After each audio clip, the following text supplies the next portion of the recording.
Let's do this. The Cult of Hockey podcast by the faithful and for the faithful. I'm David Staples of the Edmonton Journal, and I'm here today with Kurt Leavins. Welcome, Kurt. Hey, David. How are you tonight? I'm good. So last time we had a little bit of trouble with the recording. Not exactly sure what happened, but I think it was at my end. I had too much stuff open. So hopefully tonight we won't have the same issue. Although I see it's already struggling a little bit, but we'll see what's going on. Kurt, we're going to talk about a few things tonight. The Oilers signed call me Ike Howard, after trading for him, trading top prospect Sam O'Reilly, trade of 2 late first-round draft picks. We'll also talk about the Oilers lineup now and how it's shaking out with this new addition.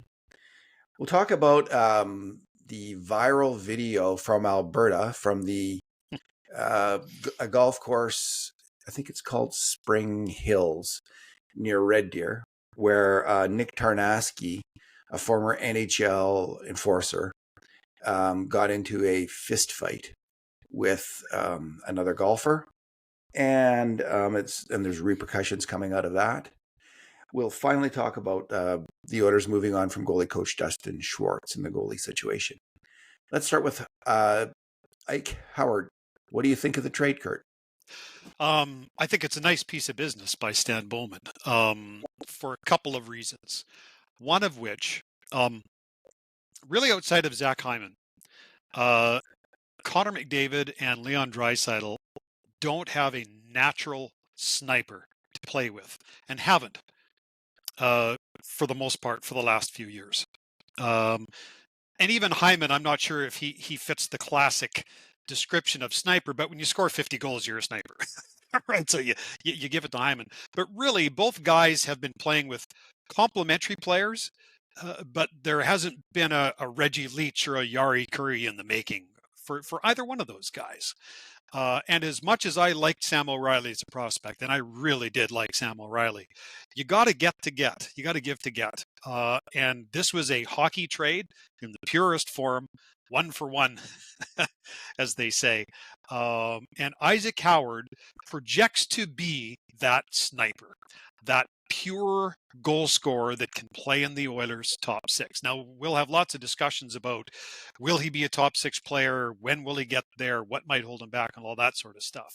But from a pure deal standpoint, I really like it because, one, it gives the Oilers something they were in short supply of, snipers, and 2, while in their Stanley Cup window, they advanced from Sam O'Reilly to Ike Howard by basically 2 years. Because if you figure that O'Reilly was going to play another year in Major Junior, and then, like the guy projects as a 3C, he's going to probably play a full year in Bakersfield as well, if he's still an Oiler. So it's going to be 2.5 years before he impacts the Oilers lineup. Meanwhile, Edmonton's trying to win a Stanley Cup. Unless something goes terribly wrong, Ike Howard is going to play for the Oilers this year, maybe all year. So that's the second win. A, you got something you didn't have much of, and B, he can play right away.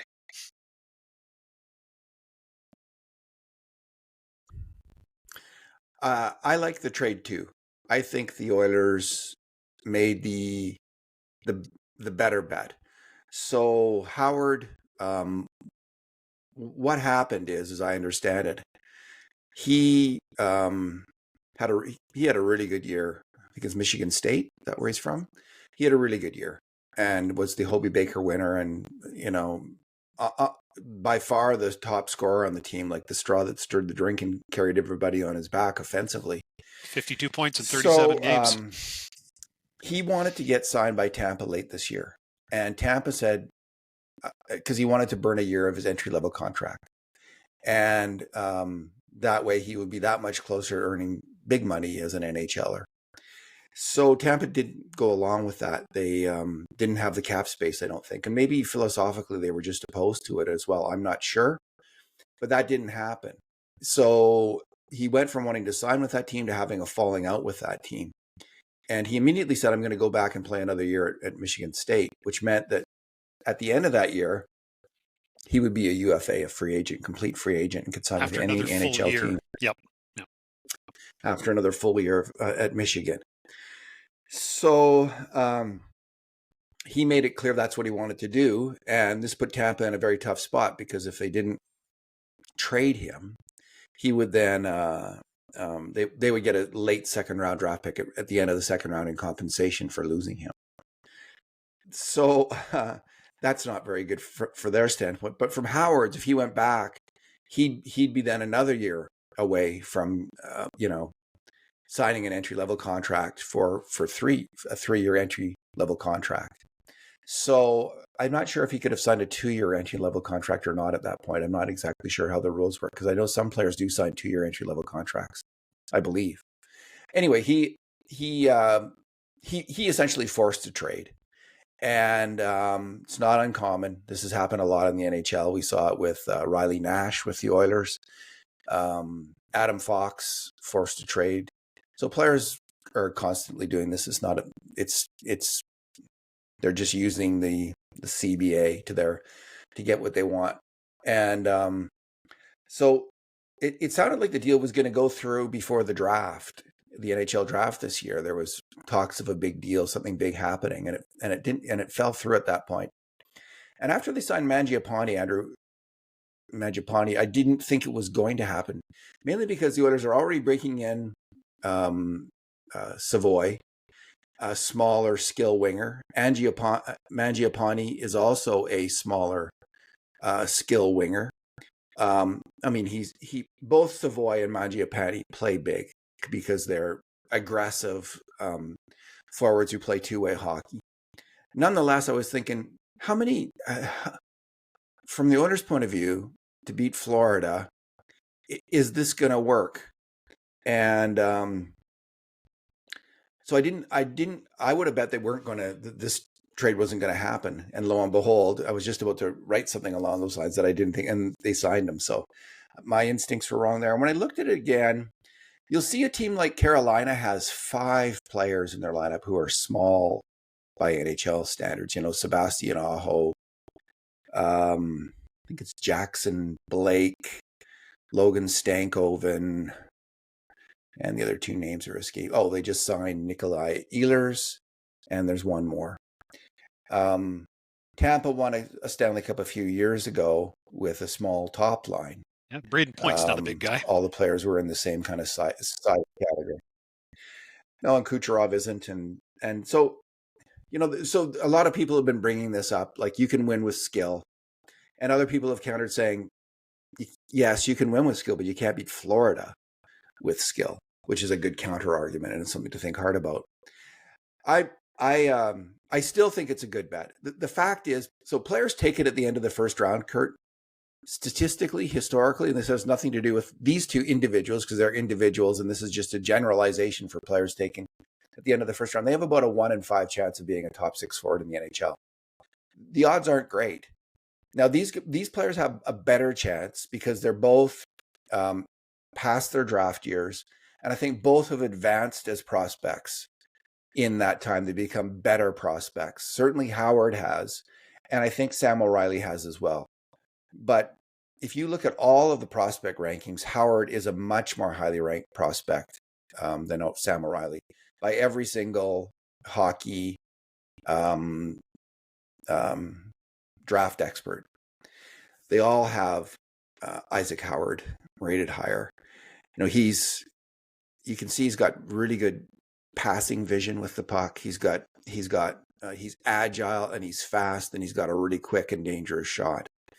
He's a little soft on the boards apparently, and maybe a bit soft defensively, which is what you might expect from a skilled player in college hockey who's trying to score for his team, and that's his focus.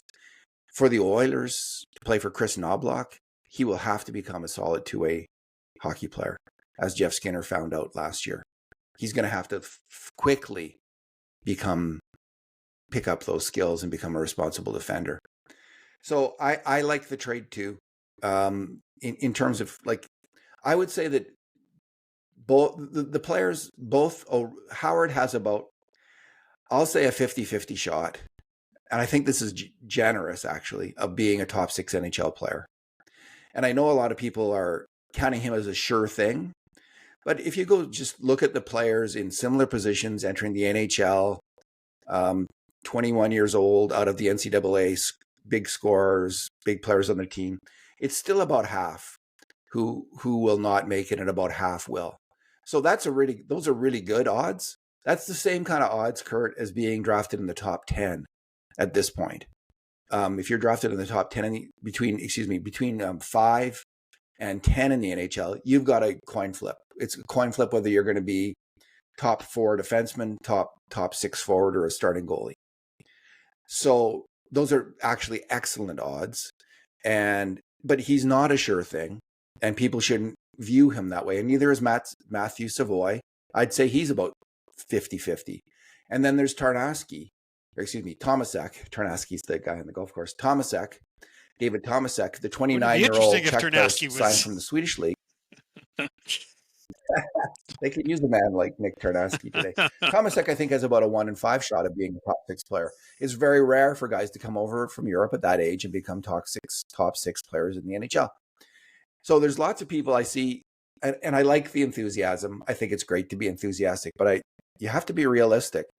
This is a lineup with a lot of gambles on it still, between Savoy, Tomasek, and Howard. But the good news is, Kurt, really, for the Oilers to be to win, they need just one of these players to be in the top 6 this year.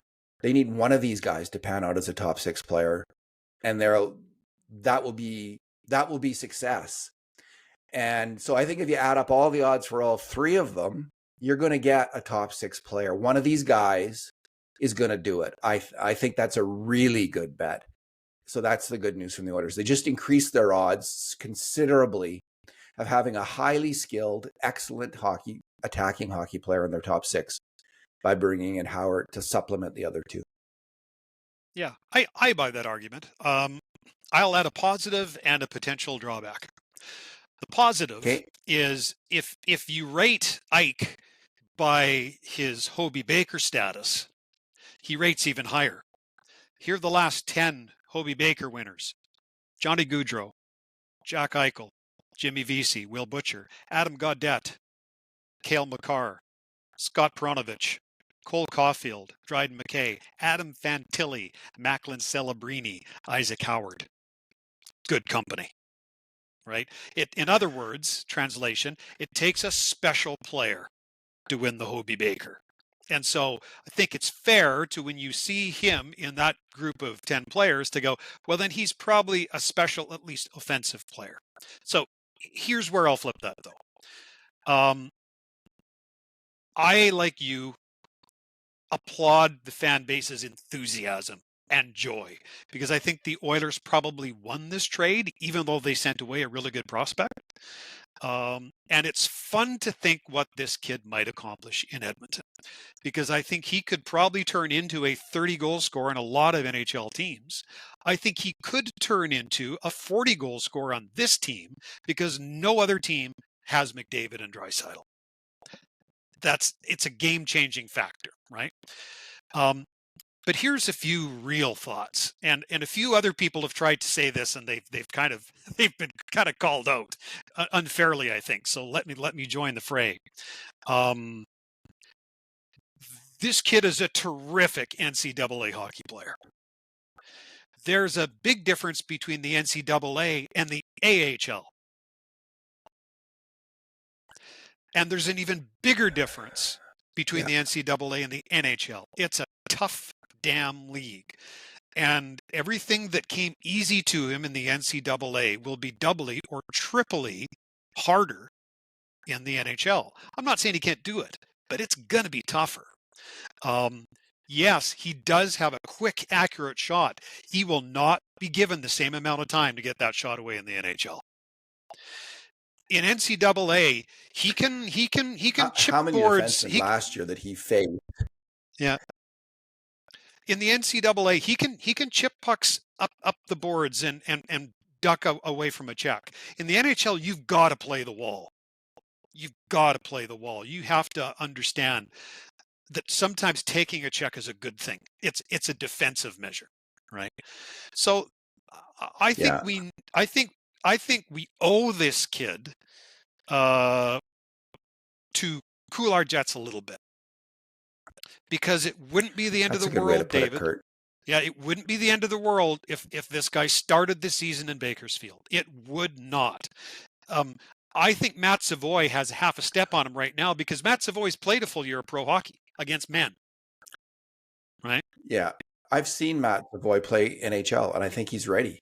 Like Mm, he looks like he's ready to get a good run of games, and let's see what he can do. yeah, We don't know with Howard. I mean, how many defensemen did he play against all last year who are as good as any of the defensemen who he's going to play against this year in the NHL? Like 2 or 3 or 0? Yeah, like not many. Okay. yeah, So, and the other thing, someone made a good point about the Hobey Baker Awards. There's lots of impressive names, Kurt, on that list. Those guys tended to win the Hobey Baker when they were 19. A lot of them, like Makar, Eichel, 19, 20. The guys who win it when they're 21 are the less impressive names on that list, like Gaudette and Peronovich, I think, some of those yeah. guys. So Yeah. it is it is a big, there's lots of big names on, and Vesey, like 21. So you win it older, and you're not, there's kind of 2 categories of players there. And he's in the second category. He Yep. won it a little older than in his 3rd year. So not his 1st or 2nd year. So we'll see. Again, all that said, I think Stan Bowman made the Oilers a better team. He made a good bet. He made a really smart bet. He took advantage of another team's misfortune in not being able to tie up a player.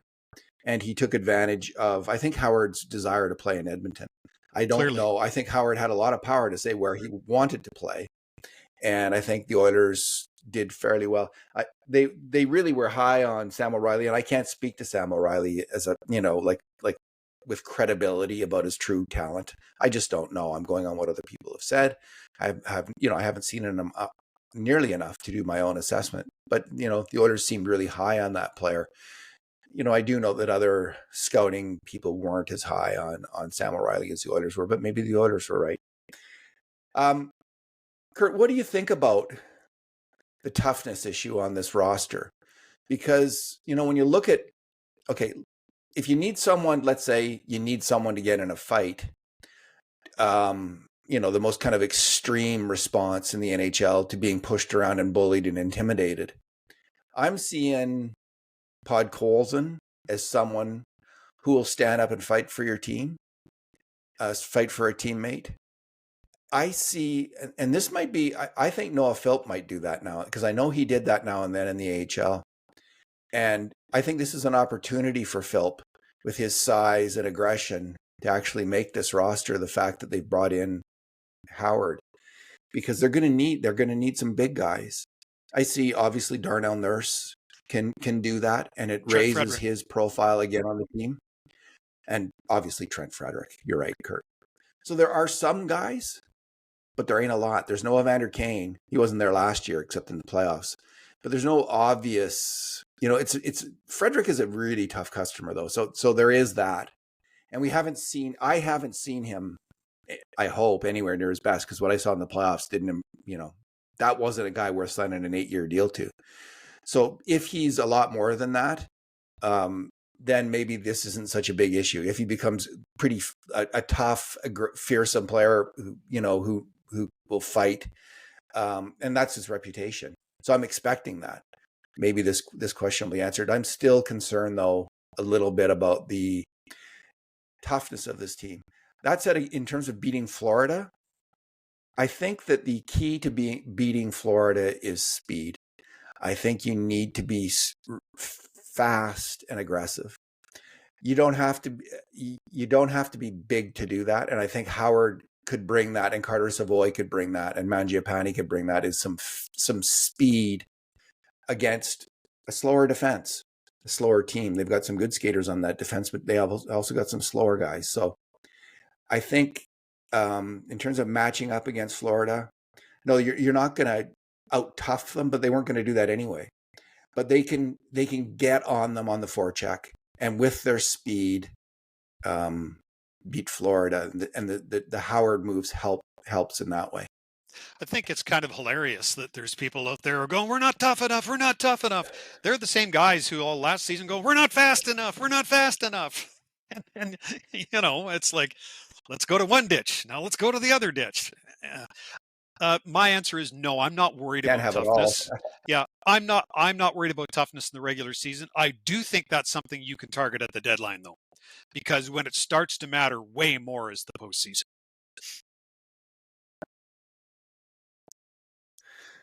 Yeah, fair enough. And that like Hyman, who hopefully he's going to be healthy at some point or fairly early in the season. We'll see.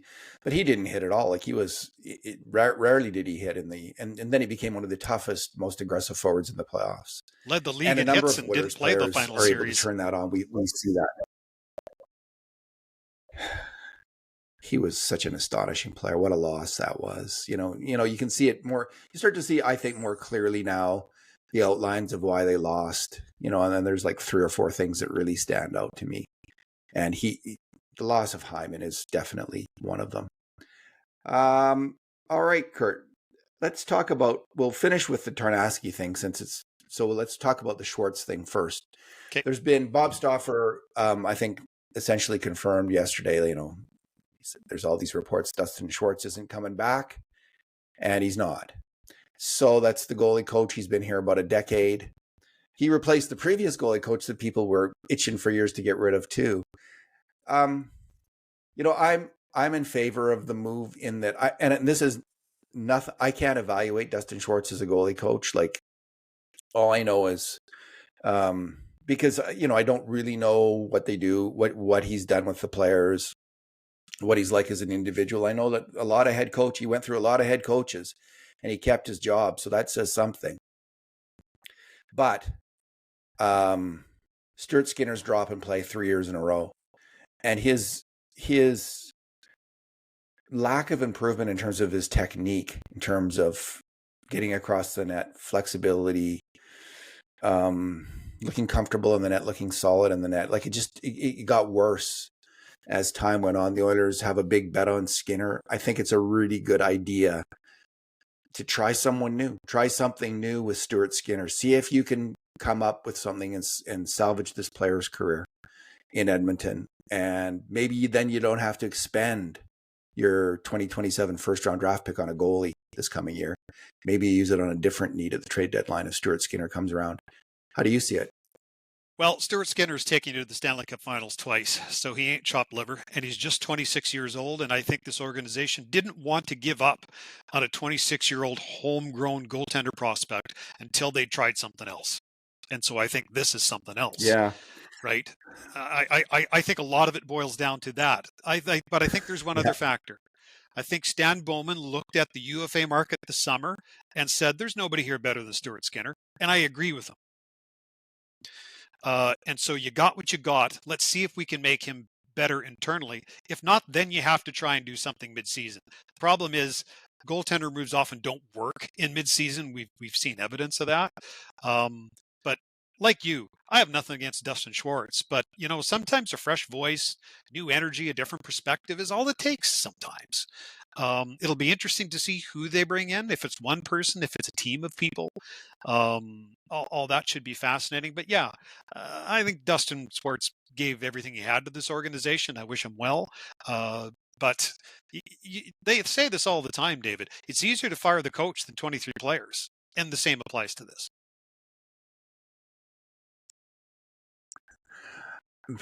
That is exactly right, Kurt. So, good coaches get fired all the time in the NHL. And I do think, like, some people are going to strenuously object to your notion that Stu Skinner took him to the Stanley Cup Finals 2 years in a row. Like, they'll say, well, it was McDavid and Draisaitl.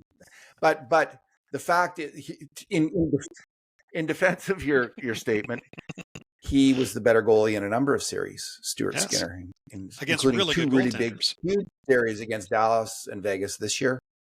And Calvin Pickard also played a big role in getting them to the Stanley Cup final this year. They were part of it. Stuart Skinner had some colossally bad series as well, where he needed to get out and be relieved by Pickard. And that happened, and the Oilers were able to find their way through. He's been, I think, outplayed 2 years in a row by Bobrovsky in the final. Some people give Skinner the first final. I don't. I think Bobrovsky stole two games early in that series, and that was a big difference in that series. So, but I think there's a goalie there worth fighting for and worth struggling with and worth a new coach, and we'll see what happens next. Oh, there's talk. Kurt Stauffer was talking today on a show about the maybe waiting for the waiver wire. He said there's 4 teams that have goalies that might shake free during the waiver period. Like you can see Vancouver, for instance, with Demko, Lankinen, and Artur Silovs. Now, I'm not sure about Silovs if he can be sent back to the AHL. I'm not sure either. One more time. But let's say he can't. Just that would be an example of what we're talking about. That like you might be able to get a goalie like Silovs in a trade or on waivers. When teams face losing a goalie at that time. So that might be one option. It'll be tough for the Oilers, I think, then to choose a goalie over Pickard because Pickard's played really well in the playoffs. He's a well-loved teammate. He was a good backup goalie. In some ways, he ain't the problem. It's Stuart Skinner, the starting goalie, the number one goalie, who it hasn't been the number one goalie. Pickard's a good backup. Yep. So anyway, we'll see what happens, but that's a possibility. Okay, the golf course incident. If you haven't seen it, well, you're not on the internet, evidently. I'll just quickly recap it. I think it happened 3 or 4 days ago. It looks like there's a couple guys who had been drinking fairly heavily, and they were delaying things on the course. This is what I'm gathering from the conversation. I'm not speaking to the truth of the matter, like actually what happened, but the video does have more context than most fight videos on the internet. It has the initial conversation where they're saying, you're holding things up, either shoot, drive, or get out of the way. And I'm leaving out the profanity. Either drive your golf ball or get out of the way, and you can follow us. Get off the course or get going, or let us go ahead of you, which is normal golf etiquette. If there's a faster group behind you, let them go ahead. I understand. Not a golfer that much, but then someone who sounds like Tarnasky says, if you don't do this, I'm going to throw you in the lake. And there's a guy, one of the guys, a bearded guy, he becomes the aggressor, and he starts swearing at Tarnasky, calling him profane names, challenging him. He takes off his golf glove to announce that he's ready to fight. He starts moving like an alpha ape, not pounding his chest, but clapping his hands together and making grunting noises and very aggressive noises. And then he charges right at Tarnasky and throws a punch. You can see all that happening. And Tarnasky jiu-jitsus him. He takes his weight and he steps aside essentially, and then pushes him from behind into the golf pond. The guy, you'd think it would end there. The guy's now been thrown into the golf pond just as it was threatened to happen, and that should be the end of it. But he comes out of the golf pond. Starts to become Python-esque. It is but a flesh wound, and he comes right at Tarnasky, who's played at 6'2", 230, and looks like about 6'2", 260 at this point. He comes at Tarnasky, who grabs him hockey style with his hand. 2 punches in the face or towards the face. He's down, and he gets up again. And this time it's 3 punches right to the face. Bam. And Tarnasky is announcing his punches with like bam, bam, bam, or whatever he says, and knocks him down again. And still he gets up, this guy. And he comes hands down, not even hands up, hands down. He just wades right in again. And this time Tarnasky just picks him up and lofts through the air in one of the most comical moments I've ever seen on the internet. Just tosses him like a sack of potatoes 10 feet through the air, and he lands hard, and that's finally the end of it. So I was impressed, with Tarnasky's fisticuffs for one thing, but also with his restraint on some level. I think he really did punch the guy hard in the face. He was constantly saying, just stop being so like enough. get off the course, leave us alone. And he just kept coming and he was defending himself. But Tarnasky's now being investigated by the Red Deer Minor Hockey Association. I understand that he coaches, I think, a U17, an elite U17 team. So there's this investigation going on, Kurt. What did you make of the whole affair? A few thoughts. I have long held the belief that if alcohol makes you anything but happy, you shouldn't drink. And clearly, the other guy was being an ass. Right. As for the retired hockey player, let's call a spade, David. He's lucky he didn't get charged for assault. He didn't have to punch him. He could have just walked away. Right? To the investigation itself, there's an old rule in radio. When you work for a radio station, you're representing the company, you're representing a brand. And so there's certain things you shouldn't do. And one of the most common things ever said around the radio station is make sure you don't park the station van in front of a liquor store. And the advice you're really being given is be aware of what you represent and behave, thusly. This guy knows that he is in a position of influence. He's a former NHL hockey player, so he's not some anonymous guy. He has to be aware going into that situation that there may be repercussions. Whether he deserves them or not, he has to be aware that there's going to be. So I'm positive everybody won't love my take, but I think it's a fairly level-headed. And Kurt, you are speaking from the position of someone who's been in management, radio management for how many years now? Just about 40 years now. And how many years? 38. As a manager or just in 32 as a manager. Okay. So you're a very experienced manager who's dealt with all kinds of personnel decisions and personnel matters over time. Okay. I'm not sure about the assault, whether he's lucky. There's I will definitely say a possibility. He punched the guy multiple times in the face, according to the video. It seems awfully unfair if you're attacked by a large, aggressive, angry man that you can't defend yourself. And just because you happen to be really good at defending yourself, who threw the first punch? For that? So the question then is the other guy did. The other guy did. The bearded guy, not Tarnasky. He came at Tarnasky and he came at him. I tried to hit him. I tried, but it's I know you know as well how the law reads. He's lucky he's not been charged. The other guy probably hasn't done that because he's embarrassed. Well, he's lucky he's not charged. I think he threw the first punch and was the aggressor throughout. And so I don't. If I was on the jury, there's no way there would be anything more than a hung jury, because I would never convict someone who gets attacked like that by an angry guy. I can see David who's pounding the table in the jury room. If he gets punched, I will not convict. The glove does not fit.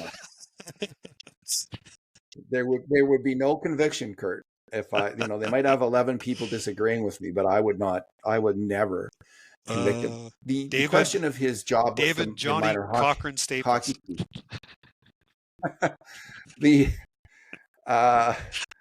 question of the Minor Hockey Association is, I think I see what you're saying. Like I take your point, Kurt. I don't see Tarnasky as in the wrong here. I think he did.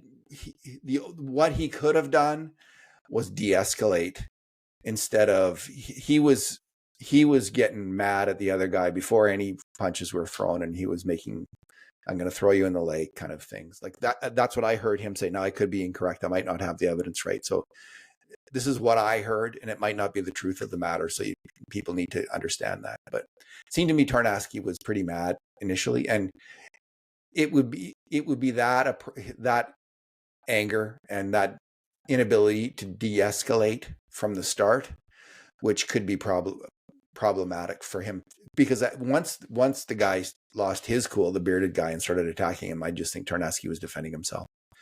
So he didn't do a great job of that. And I don't know if you're defending yourself against a guy half your size, but okay. I'll just speak as a parent. They would have a lot more knowledge of him as a coach.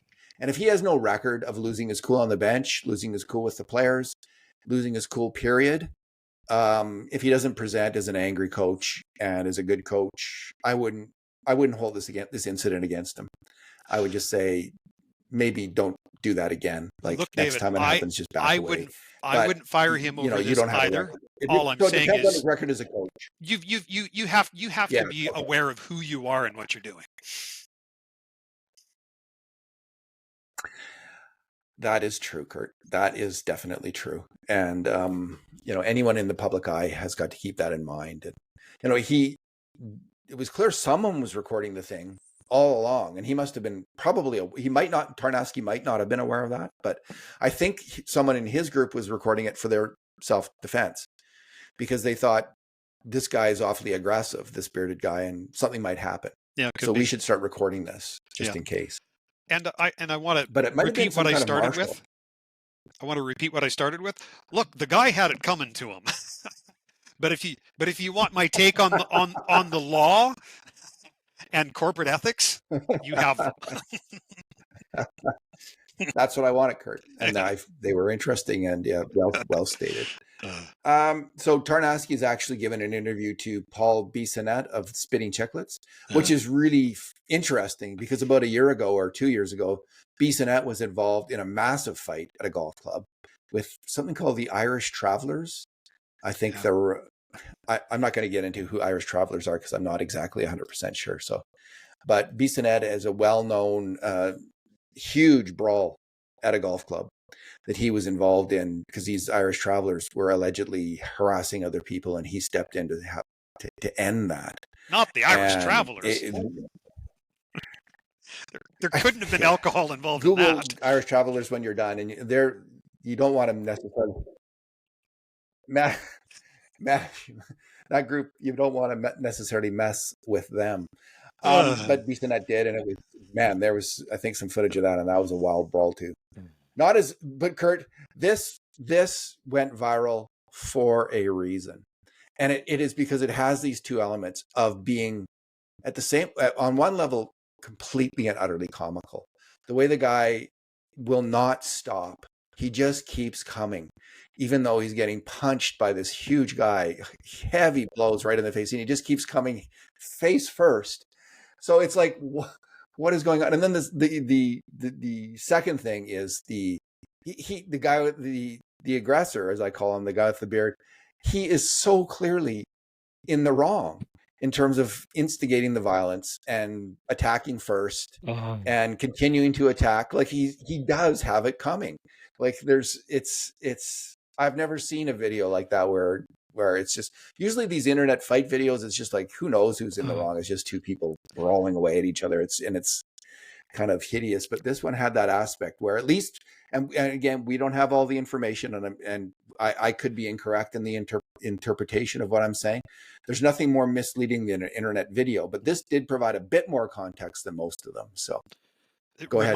It reminds me of a story of I wasn't in a lot of fights, but I was in a few when I played hockey. And the one that springs to mind, I was playing intermediate senior hockey, and I happened to be on the same team as my brother. And I was playing for the Kindersley Clippers, which is a historic hockey franchise out of Saskatchewan. They've been around for a century. And we were playing the Eston Ramblers. And a line brawl broke out. Okay. A line brawl broke out. And I was 19. And so, line brawl, you just grab a guy, right? And so I grabbed a guy, and then the guy was like 1.5 feet taller than me. So everybody starts going, and I hear my brother, who's brave guy, he's on the bench shouting, "Hang on, Kurt, hang on." And I showed, "Well, I sure as hell ain't letting go." It didn't end well, although I think I made it a little bit better than the guy on the golf course did. So.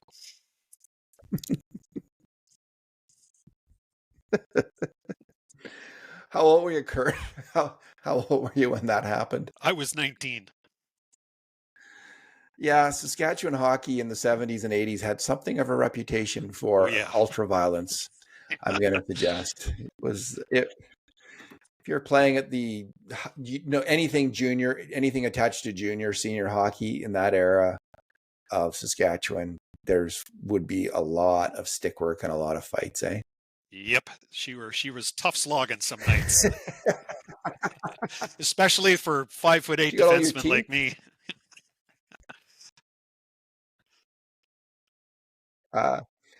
Did you keep all your teeth, Kurt? Yeah, you know what? I've broken my nose, I think 4 times, but I never did lose a tooth. All right. I had one slashed out of my face in adult hockey about 30 years ago. I deked a guy, went out on a breakaway, and all of a sudden, stick comes over my shoulder. Bam! Front tooth right down my throat. Wow. I took a cut in this eye all the way around the eye. I went around a guy, and his stick caught me and literally pulled me back by the eye socket, but didn't hurt the eyeball. It was just a mess. Oh. That's one way to slow you down. Yeah. All righty. Kurt, I don't think we have, I think that's about it. And we will we'll do another podcast or two. We're going to start a prospect series soon, and we'll talk about, in the next few unless there's more player signings, there's always a possibility. The podcast this summer will be mainly about the Oilers prospects. So that's what we'll be digging into next. Kurt, thanks for talking tonight. It's been fun. And in the meantime, and in between time, this has been another edition of the Cult of Hockey podcast.